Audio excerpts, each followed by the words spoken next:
Hey everyone, I'm glad that you had the opportunity to see Avengers Infinity War. If you didn't, I don't think you should be watching this because you owe it to yourself to actually go and see the movie before you watch this. This is filled to the brim with spoilers because we're going to be talking about what actually happened in the film.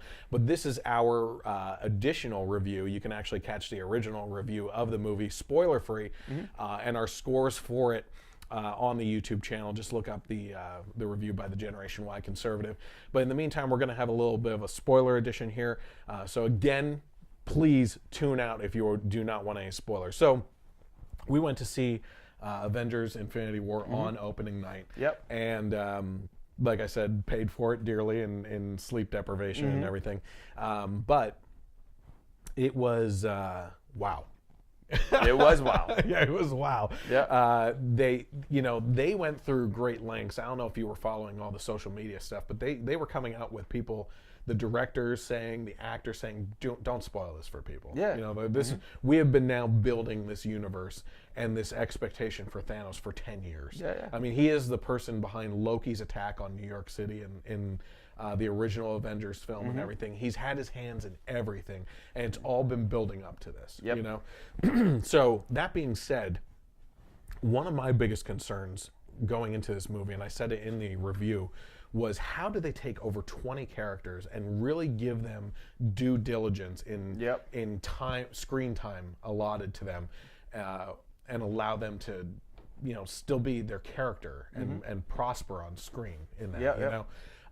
And I was really surprised at how well they did it. I think the key to that success was actually splitting them off into 3 or 4 groups. Yep. I think and, jumping around between them. Yeah. Yeah. And there was basically Team Cap, Team Thor, and Team Iron Man. Yeah. Yeah. Exactly. And that's like who they were. Yep. And for the most part, all those groups actually consisted of characters that had never interacted with each other before, except for, and I was trying to think of this, Cap's team seemed to be pretty established. Yeah, they were all together. Yeah, but at the end, they had a couple of Guardians join the fun. Yeah. So that was kind of cool. I think one of my favorite lines of the movie. What was that? Rocket talking to Winter Soldier. I'm gonna get that arm. Yeah, that's a pretty cool arm. Yeah, I'll get that arm. Yeah. I think the most well molded together team was Cap's team. The adventurous team was Thor's team because it was Rocket and Groot and Thor traveling off. Some fun cameos that made their appearances. We're gonna get to that because you were really excited about one. And then the most contentious team was Iron Man's team because him and Doctor Strange for quite a bit of the movie were butting heads. Yeah. You're talking about 2 intellectual geniuses going against each other that knew they were the best in their fields that just did not want to get along with Battle each other. of the fancy goatees. And then you had Peter Quill. Star-Lord. They butted heads a little bit. Yeah, well, he eventually. Yeah, so there was actually 4 groups. There was Peter's group too. No, well, he was with. Eventually, he eventually ended up there, and they got into their own little fight at first, thinking that they were each for Thor and everything, or for Thanos. That was funny. Yeah, but what I found really surprising with this whole thing too was the sheer level of action in the movie. Was these battle scenes were awesome, like on the level of Lord of the Rings when you first saw it. You're looking at the screen like, how many people are on the screen right now? Especially in Wakanda. Yep. But the Thanos, I guess the other thing that surprised me about that was how much screen time they allotted him. It was his movie. Yeah, it was. It was his movie. Like he was, even at the end. When you watch a Spider-Man movie, it says Spider-Man will return in Avengers. The Black Panther will return in Avengers. This movie said Thanos will return. Yeah, absolutely. So this was Thanos' movie. The guy with a nutsack for a chin. Yeah, nutsack for a chin. But he was probably one of, if not the best villain in a movie. And this is coming from someone who, up until now, all hail Heath Ledger's Joker. Yes. But because the best villains. You think he beat out Heath Ledger? I don't. I'm not saying that. I said it possibly, if not the, but up for argument. But the best villains and the best villains are the ones that really do think they are the good guy. That what they're doing is the right thing to do. and they really did a good job of portraying why he was doing what he was doing. And even though it is totally crazy, that he had no really breakthroughs with that either. he really believed that he was doing the right thing. Yeah. Overpopulation, world's worst environmentalist. Yeah. You know, the universe. Universe is world's worst. Universe is world's worst. But he was great. You know, just humanizing him even with Gamora. Yeah. And it was just enough backstory to set that in place. There were two little very subtle things that he did that sold to me that okay, he really did love her. Yes. You know, Yeah. When she was a kid. Yes. When they killed her side, he just moved her away to not look. Yeah. And also when my cameo showed up that I did not know was coming and told you before the movie how much it would be awesome to see Red Skull again. Yeah. And he showed up in the movie, which shocked the hell out of me. Yeah, it was But when he great. first showed up as just that cloak, I don't know if you noticed this, but he just kind of shielded Gamora. Like he just stepped in front of her just for like very subtle, like you'd miss it. Yeah. So those two things kind of sold to me that he really did love her. And that scene was after she thought that she killed him in the Collectors. The Nowhere. Yeah. You know?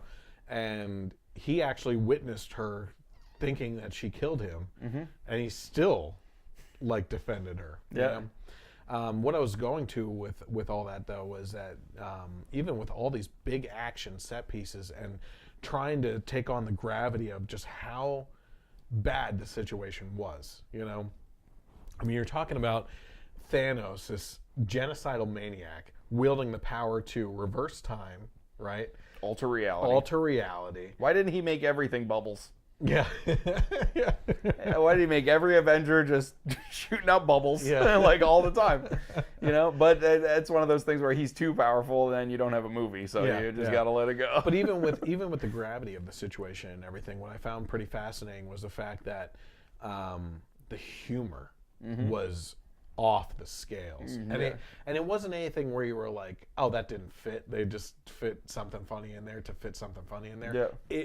It was in there, and it was funny, and it worked with every situation. Yeah. I didn't see any misplaced jokes at all. Yeah. You know, I mean, we were literally cracking out loud. Drax is the funniest character in the MCU. Drax was great. He is him and Thor. Thor has just come out and being this comedic Chris Pratt genius. making fun of Thor. Yep. Like imitating his voice. Now you're copying me. Yeah, no, you're copying me.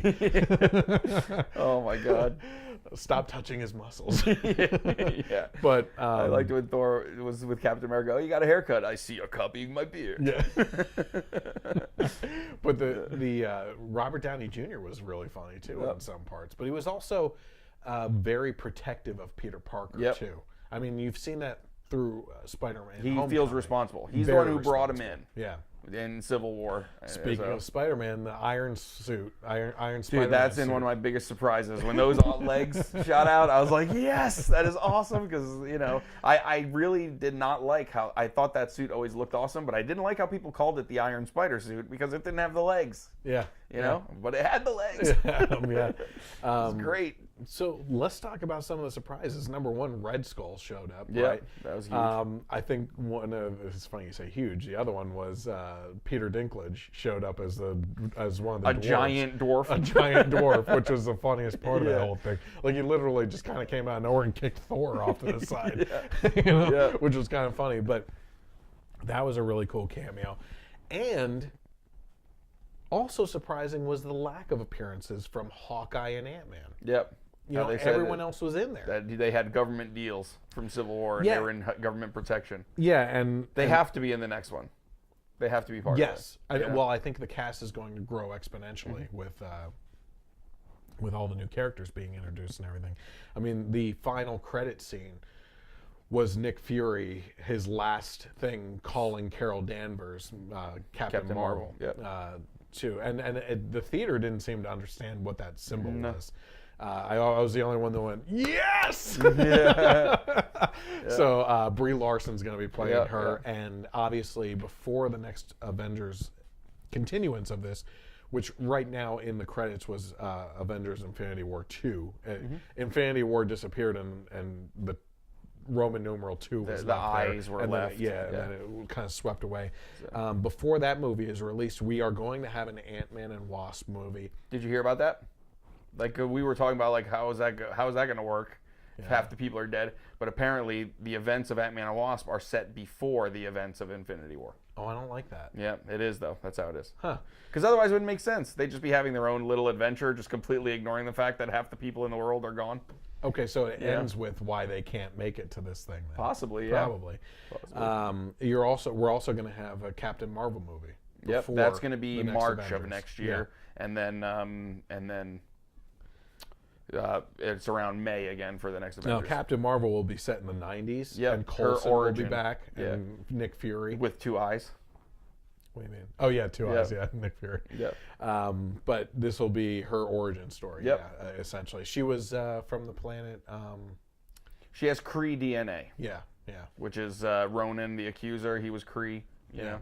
So that's kind of her thing. And then she has all these... Now, Kevin Feige has said that Captain Marvel will by far, this is his words, by far be the most powerful character ever introduced in the MCU. You hear that? Yeah. Yeah, that's insane. Yeah. I mean, by far? Really? I mean, first, to go back, oh my gosh, we have so much to talk about on this. I don't want to make it a long thing. Yeah. Big surprises, though. I'll say I was Deaths. surprised but I was surprised at the very beginning of the movie that Loki did not betray Thor. Yes. Because when in the trailer when he's holding the Tesseract, I'm like, I was not expecting that he was doing that to save Thor, and then he was still going to try and kill Thanos. Like that was shocked me right out the gate. What's the other guy's name?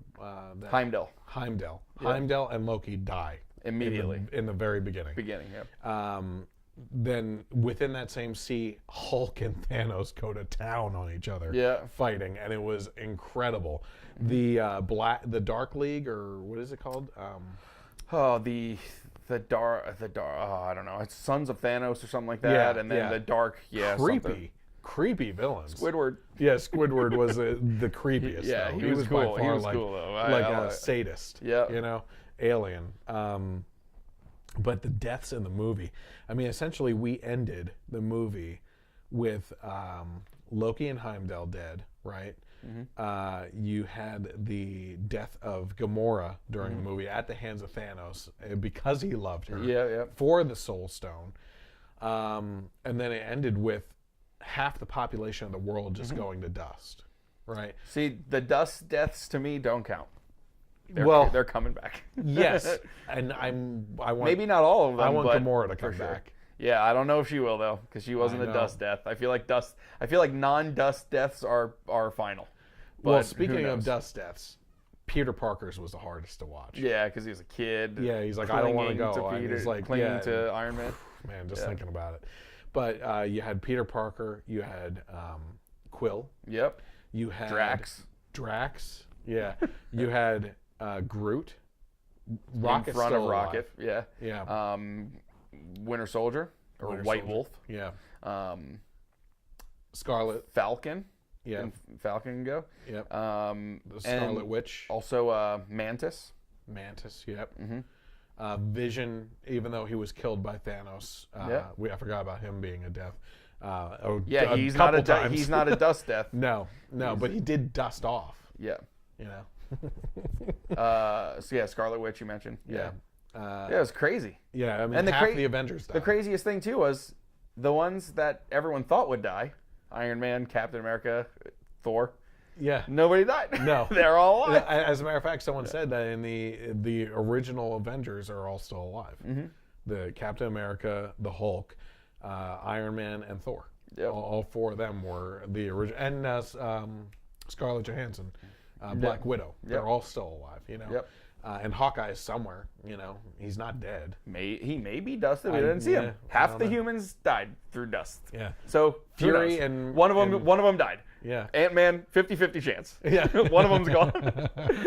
Yeah, that's true. Yeah, it's crazy. But the deaths were pretty powerful. Like, even if they did turn to dust and you kind of know that something's going to happen. Because you know Spider-Man has more movies coming out. Black Panther. Yeah, Black the Panther. The cash cow of Disney. They're not getting rid of him. No. So they're obviously coming back, but it still had a pretty good impact on the audience. Sure. Everybody.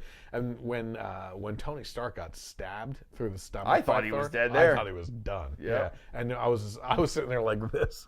Yeah, that was a big scene because earlier you had gotten the scene with Doctor Strange using the Time Stone, the Eye of Agamotto, to like kind of twitch out, and he saw like 14,500,000 whatever versions of the end of this battle, and in only one they won. Yes. Yeah, and I know where you're going. At the beginning of the movie, he said that if I have to choose between saving you or the kid or protecting the stone, I will protect the stone. But what happened was, to save Tony, he gave up the stone. Yeah. And he told Tony it's the only way. Yeah. So the one way that he saw, Iron Man has to be alive. Yep.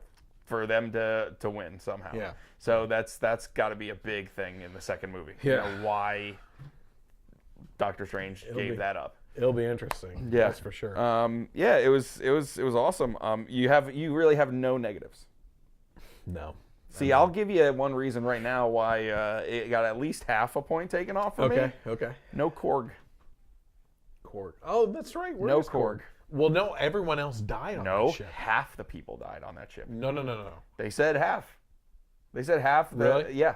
So there's still Asgardians left? Yeah, they were floating through, and only they picked up Thor, but and even if he did die, that half a point off for that, because Korg needs his own movie. Yeah, I need Korg. I need more Korg. I needed more Korg in my life, and I needed Korg with Thor picked up by the Guardians, so that Korg and Drax could have scenes together. Yeah. That's what I need in my life. And Mantis. All three of them together. Like Korg, I love Korg. He was so fun. Oh, he was one of the best characters ever. Another thing too was that was great about the movie was that literally every character got a moment. Yeah, they did. They got whether it was put on your mean face. Put on your mean face. That was hilarious. For teenage Groot, it was making the handle to Stormbreaker. Yep. You know, and everybody got a moment.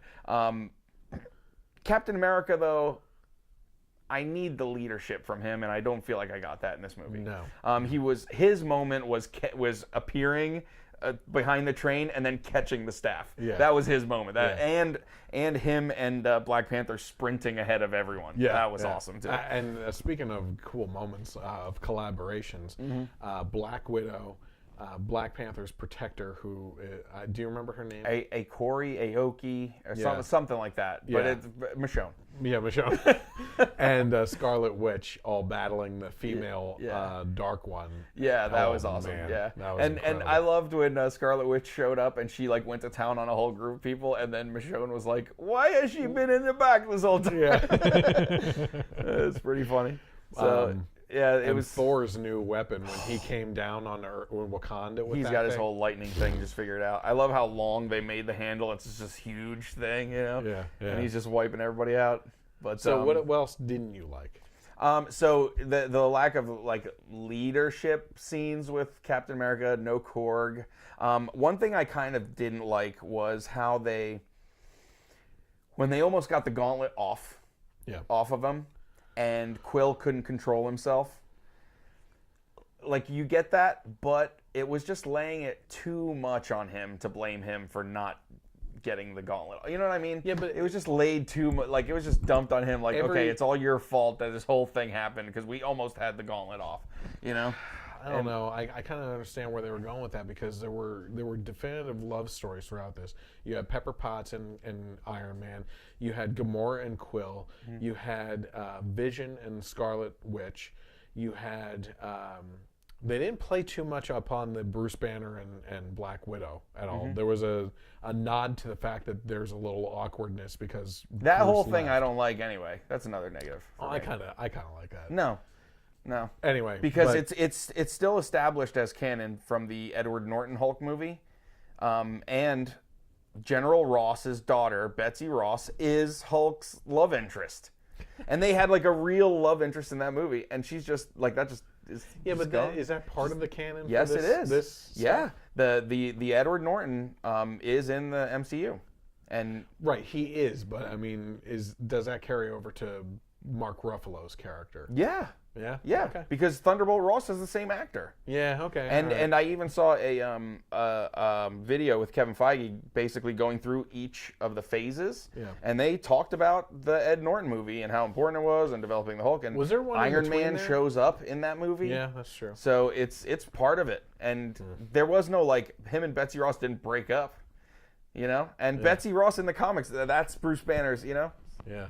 So like why? Oh, let's just get rid of her and Scarlett Johansson. 'cause Well, she's they more didn't really famous. play that up in this, so I don't think you could really use that against the score. That's just something I don't like about in general. Well, look, my biggest complaint is how it ended. Yeah, You know, it's abrupt. Empire Strikes Back yeah, ending. yeah, exactly. Thank God we only have to wait 1 year instead of 3 for Return of the Jedi. Oh my gosh, this is crazy. So Any other negatives that like you? No, are you a comic snob? Like, did you not like that they didn't follow the comics exactly? no, or and anything? they a lot of stuff that they do just from that I've watched from videos. Like they kept some of the major things. Like he snaps, and that's how it kills like half the people in the world. Yeah. And stuff like that. So, I thought it was awesome. Yeah. He was an intimidating guy. Yeah, it's good. Like when he walked on screen, like appearing in front of the Avengers, you were like, it's about to go down. Yeah, I mean he can. You know, I liked that we got the. Because from the trailer, there's that scene where Captain America's holding the Infinity Gauntlet, and he's like, and they're like, how can he even fight him? And we saw in the movie that he can. Yeah. I think Thanos was just kind of toying with him, and then just like, all right. Yeah.